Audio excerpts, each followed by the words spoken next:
ذوالفقار علی بھٹو پاکستان کا دوست تھا یا دشمن؟ پاکستان کی انڈسٹری کو نقصان کس کی وجہ سے ہوا؟ ماضی حال یوٹیوب چینل میں خوش آمدید۔ تاریخ کے جھروکوں سے پیارے پاکستانیوں، ذوالفقار علی بھٹو کو میں پاکستان کا دشمن سمجھتا ہوں، کیونکہ پاکستان کے قیام کے بعد آٹو موبائل انجینئرنگ کی ابتدائی تاریخ اور اس کی صنعت پر بدترین حملہ انہوں نے کیا۔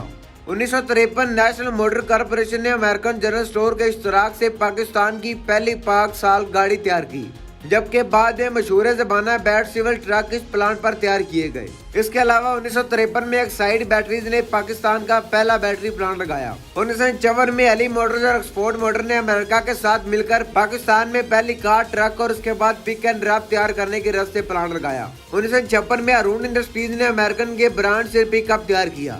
1961 میں آل ون انجینئرنگ نے پاکستان میں گاڑیوں کے پارٹس تیار کرنے کا جدید پلانٹ لگایا۔ اس کے بعد 1962 میں وزیر انڈسٹریز نے اٹالین لیمبریٹا اسکوٹر کمپنی کے اشتراک سے پاکستان کا پہلا اسکوٹر لیمبریٹا TV 200 تیار کیا۔ اس کے بعد 1962 میں کنڈرالا انڈسٹریز نے امریکن جیپ کے مختلف ماڈلز یعنی سیریز CJ5، CJ6 اور CJ7 ملک میں پہلی بار تیار کی۔ اس کے علاوہ 1963 میں جنرل ٹائر نے کراچی میں پہلا ٹائروں کا پلانٹ کارلٹن ٹائر جرمنی کے تعاون سے قائم کیا۔ 1963 میں ہائسن گروپ نے امریکہ مارک ٹرک کی پیداوار شروع کی، اور اس کے بعد 1964 میں رانا ٹریکٹر یعنی موجودہ ملٹ ٹریکٹر نے میسی فرگوسن ٹریکٹر کی سطح پر پیداوار کا آغاز کیا۔ 1964 میں نیشنل موٹرز کو خٹک خاندان نے خریدا تو وہ قندھار موٹر انڈسٹریز بنی۔ 1964 میں راجہ موٹر نے اٹالین مشہور زمانہ ویسپا اسکوٹر کی پاکستان میں پیداوار شروع کی، جبکہ 1964 میں اٹلس آٹوز نے پہلا ہونڈا موٹر کا پلانٹ لگایا۔ 1965 میں جعفر موٹرز نے مختلف آپریشنز مثلاً ایمبولینس، فائر بریگیڈ کی گاڑیاں تیار کرنے کا آغاز کیا، اور اسی سال یعنی 1965 میں مانو موٹر نے ٹویوٹا موٹرز کی مقامی سطح پر پیداوار کی بنیاد رکھی۔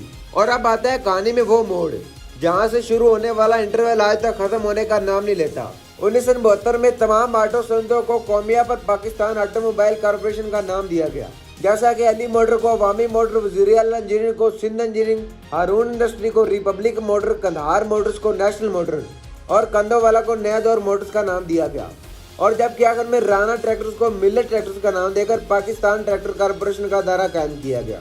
اور مدر سے یہ کہنا پڑا کہ ذوالفقار علی بھٹو نے کسی کے منصوبوں پر اپنی تختی لگاتے رہے، جس کے بدولت آج تک ہماری صنعت بحال نہیں ہو سکی۔ اگر یہ تمام ادارے آج اپنے اصلی مالکان کے پاس ہوتے تو پاکستان آج اپنا برانڈ تیار کر چکا تھا، اور آج ہمارے ملک کی بنی گاڑیاں، ٹریکٹر، موٹر سائیکل، ٹرک دوسرے ممالک کی سڑکوں پر نظر آ رہے ہوتے، بالکل ایسی جیسے ٹاٹا اور مہندرا کی مصنوعات عرب ممالک اور افریقہ میں نظر آ رہی ہیں۔ اور آج ان کی قومیائی صنعتوں میں صرف 3 ٹوٹے پھوٹے آلات زندہ ہیں، اور باقی سب کا وقت کے ساتھ انتقال ہو چکا ہے۔ 60 کی دہائی تک پاکستان کی انڈسٹریز فروغ پا رہی تھی، یہاں فیکٹریاں، ملیں اور کارخانے بن رہے تھے۔ بجائے ان کاروباری خاندانوں کے مشہور ہونے کے وہ سیاسی سرگرمیوں کو زندہ رکھے ہوئے ہمارے یہاں سرمایہ داروں کو ہمیشہ دشمن سمجھا گیا، اور رہی صحیح کسر بھٹو نے سوشلزم کے خواب میں پوری کر دی۔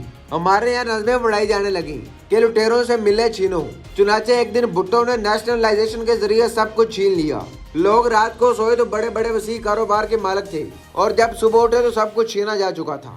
بھٹو نے 31 صنعتی یونٹ، 13 بینک، 14 انشورنس کمپنیاں، 10 شپنگ کمپنیاں اور 2 پیٹرولیم سمیت بہت کچھ نیشنلائز کیا۔ اسٹیل مل کارپوریشن آف پاکستان ان کے مالکان سے چھین لیا۔ مزدوروں اور ورکرز کو خوش کرنے کے لیے سوشلسٹ کے نام پر یہ واردات بہودہ طریقے سے کی گئی۔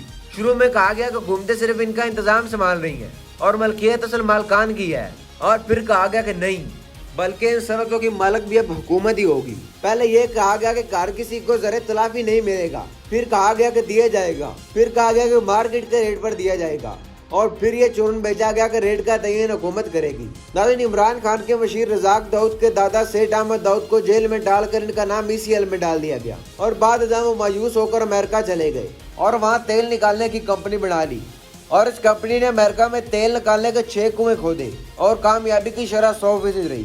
اور آج ہمارا یہ حال ہے کہ تیل کی تلاش کی کھدائی کے لیے غیر ملکی قبضوں کے محتاج ہے۔ ناظرین، صادق داؤد نے ملک چھوڑ دیا، وہ کینیڈا شفٹ ہو گئے، اور اس کے بعد MA رنگون والا بہت بڑا کاروباری نام تھا، اور وہ رنگون سے ممبئی گئے اور قیام پاکستان کے وقت سارا کاروبار لے کر پاکستان آ گئے، اور وہ 1 یا 2 نہیں بلکہ 45 کمپنیاں چلا رہے تھے، اور آخرکار وہ بھی پریشانی اور مایوسی سے ملک چھوڑ کر ملیشیا چلے گئے۔ غرض یہ ہے کہ تمام انویسٹر جنہیں ہم آج ڈھونڈ رہے ہیں وہ سب پاکستان چھوڑ کر مختلف ممالک میں شفٹ ہو گئے۔ اور مزدور اب سرکار کے ملازم تھے، کام کرنے کی کیا ضرورت تھی۔ نتیجہ یہ نکلا کہ قوم معیاری کی گئی صنعت 1 سال میں برباد ہو گئی اور زرعی گروتھ کی شرح میں 3 گنا کمی واقع ہو گئی، اور پھر آخرکار نوبت قرضوں تک آ گئی۔ جتنا قرض متحدہ پاکستان نے اپنی پوری تاریخ میں لیا تھا، اس سے زیادہ قرض بھٹو کی حکومت نے چند سالوں میں لیا، اور اسی وجہ ہے کہ اسٹیٹ بینک ہر سال رپورٹ جمع کرتا تھا اور بھٹو کی حکومت نے وہ رپورٹ ہی پیش کرنے نہ دی تاکہ لوگوں کو یہ علم ہی نہ ہو کتنی تباہی پھر چکی ہے۔ ناظرین، ہم نے اپنی انڈسٹری اپنے ہاتھوں سے تباہ کی ہے اور اب ہم چین کی منتیں کر رہے ہیں کہ ہمارے ملک میں انڈسٹری کو فروغ دیا جائے۔ تو ناظرین، بات یہ ہے کہ آج تک پاکستان کا کسی نے نہیں سوچا، بلکہ سب نے آج تک اپنے سیاسی مفادات کے بارے میں سوچا اور انہیں کی پاداش میں لگے رہے۔ اگر اس وقت بھٹو کی یہ بدترین واردات نہ ہوتی تو آج پاکستان اپنے برانڈ میں رہتا، لیکن دعا ہے ابھی بھی اللہ تعالیٰ ملک پاکستان کو ترقی کی راہ پر گامزن کرے۔ اگر ویڈیو اچھی لگے ماجی حال کو سبسکرائب کریں، لائک کریں، شیئر کریں۔ شکریہ۔ پاکستان زندہ باد۔